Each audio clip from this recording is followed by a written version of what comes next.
The gavel's strike was not a loud, dramatic crack, it was a dull, final thud, the sound of a life's work being legally erased. Elias Thorne stood in the back of the district courthouse, his calloused hands gripping the back of a wooden pew so tightly his knuckles turned white. Outside, the morning sun bathed his 80-acre farm in a golden hue, but here, in the cold, sterile air of the courtroom, his world was shrinking. The bailiff, a man Elias had known since high school, wouldn't meet his eyes. The order was clear. The bank had executed a lien for a delinquent balance of $47, triggering a clause in an obscure agricultural default policy that allowed for the immediate seizure of primary collateral. That collateral was his John Deere 8430. To the bank representatives, a team of two sleek, gray-suited associates who looked like they had never stepped foot on anything softer than a carpeted boardroom, it was a routine asset recovery. To Elias, it was a death sentence for his harvest. Without that tractor, the rows of soybeans would rot in the dirt. The story of the $47 began 6 months earlier, a clerical error buried in an automated statement cycle. An interest rate adjustment on a minor equipment loan had been calculated incorrectly by the bank's new algorithm. Elias had sent payment for the principal, but the system, failing to account for the microfluctuation, flagged the account as delinquent by $47.12. Notices were sent, but they went to his old P.O. box in the county seat, a box he had closed when he went digital 3 years prior. The bank followed the letter of the law to the absolute letter. They sent the final warning to the address on file, tracked it as delivered, and when no response arrived, the automated legal process took over. Elias was a man of the earth, not a man of the law. He didn't understand the nuance of covenant breaches. He just knew that a man who paid his bills was being treated like a thief. He stood in the courtroom, feeling the crushing weight of institutional indifference. He had no lawyer, he couldn't afford one. He was a small-scale farmer up against a regional financial monolith. The judge, tired and looking over a mountain of similar cases, granted the motion to seize. The bank had their order. That evening, the silence on the farm was suffocating. Elias sat on his porch, staring at the empty patch of gravel where the tractor had sat for 7 years. His daughter, Sarah, a sharp-eyed paralegal who had moved back home to help navigate the complexities of modern farming bureaucracy, sat beside him. She watched her father, a man who had weathered droughts, floods, and volatile market crashes, now broken by a clerical error less than the price of a tank of gas. She didn't offer empty platitudes. She went into her room, pulled out a stack of dusty, yellowing documents from the farmhouse attic, records her grandfather had kept in a steel box since he took over the land in 1976. She wasn't looking for a miracle, she was looking for a leverage point. She knew that banks were creatures of precedent. They were obsessed with historical records, especially when it came to agricultural loans that had been bundled and sold into secondary markets. As she sifted through the ledger books and the original hand-signed loan agreements from the late 70s, her eyes caught on a specific addendum. It was a document titled Agricultural Asset Protection and Default Resolution, signed by the bank's predecessor during a regional crisis in the late 1970s. It contained language about good faith reconciliation and a mandatory 60-day notice period for disputes under $500. It was a relic of a time when banks actually cared about the farmers they served. Sarah realized that if this agreement had never been formally superseded by subsequent mergers or digital contracts, it might still carry the force of law. It was a long shot, a desperate gamble against the modern system, but as she read the fine print, she saw the potential for a massive, structural problem for the bank. If this document still held, the seizure wasn't just wrong, it was illegal. The discovery was not a get-out-of-jail-free card, it was a forensic puzzle. Sarah spent the next 48 hours in the farmhouse office, surrounded by high-resolution scans of the 1976 agreement. She cross-referenced the names of the banks, the merger histories, and the transfer of liabilities. The institution that had seized Elias's tractor was the third iteration of the original bank, having absorbed 2 others through aggressive acquisitions in the early 2000s. Under standard corporate law, when a bank acquires another, it acquires the assets, but it also inherits the liabilities and the binding terms of the contract signed by the predecessor. The crux of Sarah's argument was the successor liability doctrine. If she could prove that the 1976 loan agreement remained active, or that it had been improperly vacated, the entire seizure order was void. However, she knew that the bank's legal team would not simply hand over the keys to the tractor because she found a dusty piece of paper. They would argue that the contract had been novate, replaced by newer, modern, digital agreements that Elias had signed when he upgraded his equipment financing in 2021. She needed to find the missing link. She started digging into the 2021 loan application documents, not looking for what Elias had signed, but for what the bank had failed to disclose. Most banks, when updating a loan, are required to issue a notice of change in terms. If they hadn't explicitly stated that the 1976 protective clauses were being stripped away, the original contract might still legally govern the relationship. She scrutinized the fine print of the 2021 digital agreement. It was 20 pages of legalese. Her eyes were burning, her coffee was cold, and the flickering light of her laptop was the only thing illuminating the office. Then, she found it. In section 14.b, under the header, Integration and Entirety, the bank had failed to include a supersession clause. They had listed every other agreement that was being replaced, but they had conveniently, or perhaps lazily, omitted the 1976 Agricultural Asset Protection Agreement. It was a technicality of immense proportions. The bank had treated the 2021 loan as a clean slate, but by failing to formally terminate the 1976 agreement, they had left the original, farmer-friendly terms in full legal force. Sarah felt a surge of adrenaline. This wasn't just about a tractor, it was about exposing the systemic negligence of the bank's automated processes. She began drafting a formal legal challenge. She didn't use the tone of a desperate daughter, she used the cold, precise language of a paralegal. She structured her argument around the doctrine of implied covenant of good faith and fair dealing. She wasn't just claiming they violated a 1976 contract, she was claiming that their entire automated seizure process was a bad faith effort to avoid the specific protections owed to agricultural clients. She prepared a packet for the local courthouse, including the original 1976 document, the 2021 loan agreement highlighting the missing supersession clause, and a formal demand for an immediate stay of the seizure. But she didn't stop there.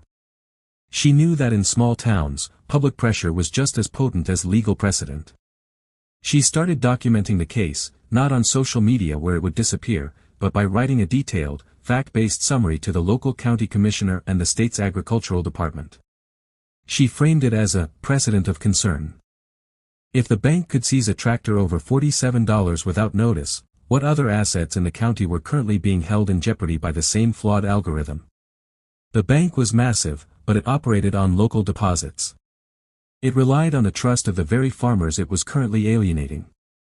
Sarah knew that if she could make the bank's legal department realize that this single, routine, seizure could trigger an audit of their entire regional agricultural portfolio, they would scramble to contain the damage. Elias, still grieving the loss of his tractor, was skeptical. He watched his daughter work with a mix of pride and fear. He knew how these people operated, they didn't lose. But as he watched Sarah organize the files, something shifted in him. He saw the shift from passive victimhood to active resistance. He realized that the bank had counted on him being too tired, too poor, and too uneducated to fight back. They hadn't counted on the daughter who had spent the last 5 years reading the fine print for a living. The next morning, Sarah drove to the bank's regional headquarters. She wasn't asking for a manager, she was there to serve notice. She walked into the lobby, her folder clutched under her arm, feeling the weight of her father's livelihood in her hands. She knew the moment she handed over those papers, there was no turning back. The war for the tractor had begun. The regional bank headquarters was a masterpiece of intimidation. The lobby was a cavern of polished marble and cold, recessed lighting, designed to make any customer, especially a farmer in work boots, feel small. Sarah didn't care about the aesthetic, she cared about the regional VP of operations. When she reached the teller desk, she didn't ask to speak with someone. She produced a formal notice of intent to litigate and a request for preservation of evidence. The shift in the atmosphere was instantaneous. The teller's polite, robotic veneer cracked as she realized this wasn't a standard grievance about an overdraft fee. Sarah's documents were a masterpiece of strategic framing. She had attached the 1976 agreement, explicitly highlighted, alongside a copy of the bank's own internal, default asset retrieval protocol she had pulled from public regulatory filings. By juxtaposing the two, she created a visual argument that the bank was in direct violation of their own internal standards. The teller retreated to a back office. 10 minutes later, a mid-level manager emerged. He was sweating, despite the climate-controlled air. He tried to brush her off, claiming that the seizure was automated and that he had no authority to reverse a court-ordered action. "That's exactly why I'm here," Sarah replied, her voice steady. "The court order was granted based on an incomplete set of facts. You represented to the court that the account was in total default. You failed to mention the standing protection clauses of the 1976 agreement, which I am now asserting as a defense. If you execute the sale of that tractor tomorrow, you aren't just seizing an asset, you are committing a conversion of property in violation of a binding, unsuperseded contract. That moves this from a simple civil dispute to a question of institutional fraud." The term fraud hung in the air, acidic and heavy. The manager's eyes darted to the folder. He didn't want a lawsuit, he wanted his Tuesday to be boring. He took the documents, promising an expedited internal review. Sarah knew this was a stall tactic, but it served her purpose. It paused the auction. She left the lobby, not with the tractor, but with the knowledge that she had successfully injected friction into their well-oiled machine. Back at the house, Elias was pacing the kitchen. He had received a call from his local supplier. The tractor was being prepped for transport to an auction house 3 counties over. The bank hadn't waited for the legal process, they were moving fast to liquidate the asset before the error could be corrected. This was the bank's power move, the seize, sell, and settle model. If they sold the tractor to a third party, it would be much harder to recover. The legal title would transfer, and Elias would be left suing for damages rather than recovering his equipment. Sarah realized she couldn't just play the legal game. She needed to amplify the pressure. She called the local sheriff's department. She didn't report a theft, she reported a civil dispute in progress and requested an officer be present at the site of the tractor's storage. By bringing law enforcement into the loop, she was creating a paper trail that the bank couldn't ignore. If a sheriff's deputy was present, the bank couldn't quietly haul the tractor away without documenting the ongoing ownership dispute.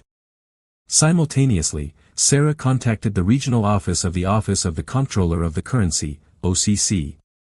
She filed a formal complaint regarding the bank's lending practices, citing the 1976 document.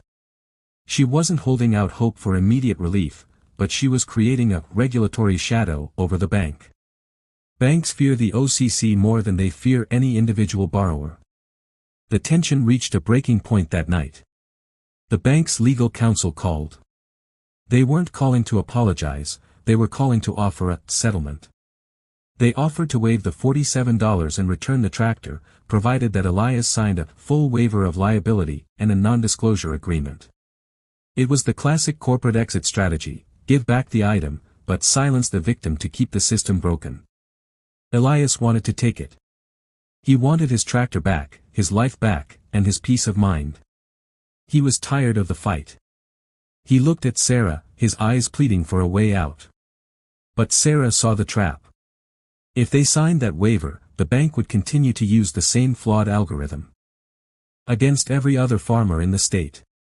The mistake would continue, and eventually, it would happen to someone who didn't have a paralegal for a daughter. "If we take the deal," Sarah told him, "we aren't fixing the problem. We're just buying a temporary stay.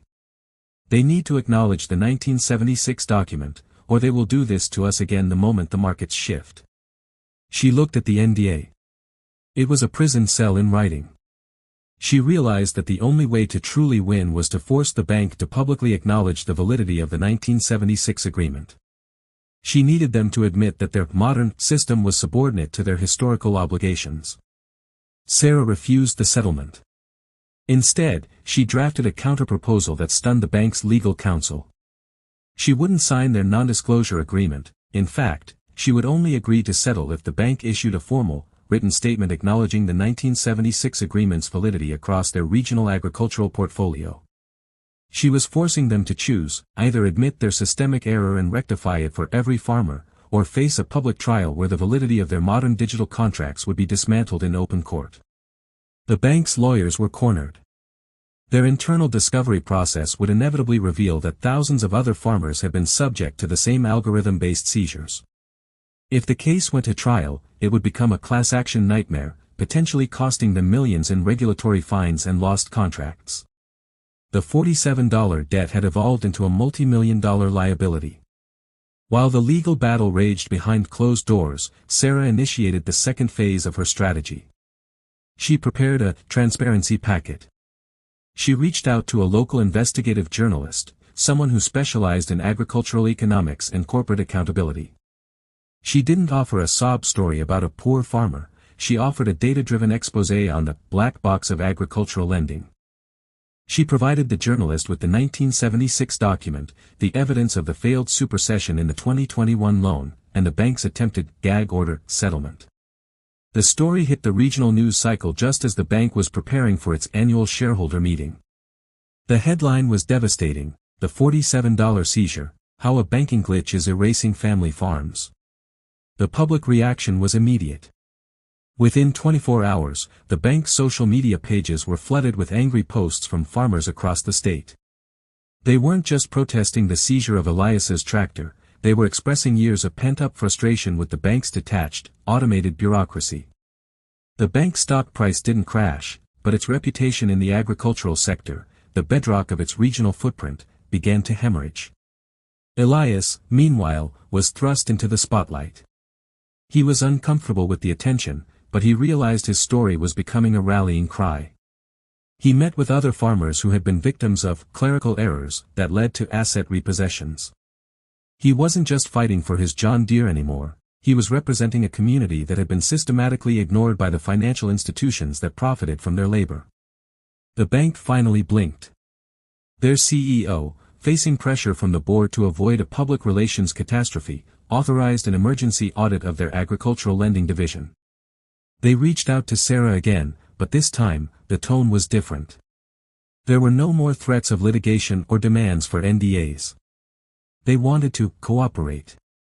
Sarah walked into the final meeting not as a daughter protecting her father, but as the representative of a movement. She sat across from the bank's senior VP and a team of high-priced corporate attorneys. They were ready to concede. They offered to restore the 1976 protections for all active loans and proposed a reconciliation program to identify and compensate other farmers who had been wronged by the algorithm. It was a total victory.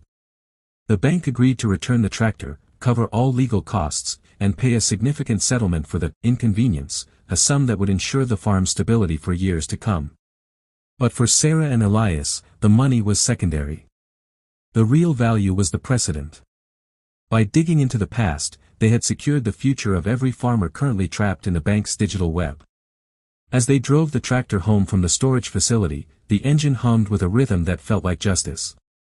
Elias looked at the land, the rows of soybeans swaying in the breeze, and for the first time in months, he saw it not as a debt-burdened plot, but as a secure legacy. Sarah sat in the passenger seat of the truck, the 1976 ledger on her lap.